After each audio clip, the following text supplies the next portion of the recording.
A Christmas Carol. It was Christmas Eve in London. The city was alive with snow, carolers, and candlelight. But in one dark counting house, there sat a man unmoved by the season, Ebenezer Scrooge. He was sharp as flint, cold as frost, and solitary as a stone. He cared for nothing but gold. His clerk, Bob Cratchit, shivered at his desk, working by a single candle. When Bob timidly asked for Christmas Day off, Scrooge snarled, "A day off? For no work? No pay? Bah! Humbug!" That night in his lonely house, Scrooge sat by a dying fire. The clock struck 1. The air grew thick. From the darkness emerged a figure bound in chains. Jacob Marley, Scrooge's long-dead partner. Marley's ghost spoke in a voice that echoed like wind through tombs.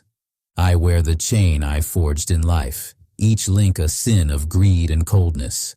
You will share my fate, Ebenezer, unless you change. 3 spirits will visit you. Heed their lessons." Scrooge trembled but muttered, "Humbug," before falling asleep in his chair. The ghost of Christmas past appeared, glowing like dawn. "Come," it whispered.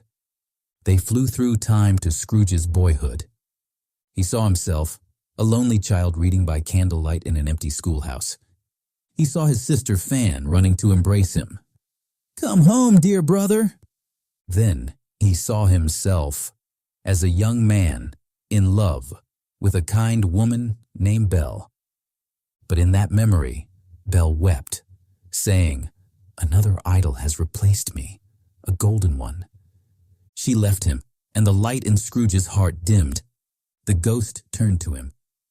"You chose wealth over love." Scrooge cried out, "Show me no more," and tore the spirit's cap from its head. The room went black. The ghost of Christmas present arrived, a giant robed in green, laughter in his eyes. "Come, Scrooge, see how others keep the season." They flew across London to crowded markets and glowing hearths. Everywhere, people sang and feasted. Poor, yet joyful. They stopped at the humble home of Bob Cratchit. The Cratchits sat around a small goose and laughed as if it were a feast for kings. Tiny Tim, frail and gentle, raised his cup. "God bless us, everyone," Scrooge whispered. "Spirit, will Tiny Tim live?" The ghost's face darkened. "If these shadows remain unaltered, the child will die."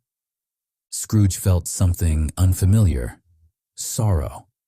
The spirit then showed him 2 starving children beneath his robe, ignorance and want. "Beware them both," he said. "They are mankind's doom." Then came the ghost of Christmas yet, to come silent, hooded, black as the grave. It said nothing, only pointed. Scrooge saw businessmen speaking of a dead man. "Good riddance," they said. "He's gone at last." No one mourned him. He saw the Cratchits mourning Tiny Tim. And finally the ghost led him to a gravestone, his own name carved in the snow. "Am I beyond hope?" Scrooge cried. "Tell me I may change." The ghost said nothing, but its bony finger trembled. Scrooge awoke in his bed. Alive. It was Christmas morning.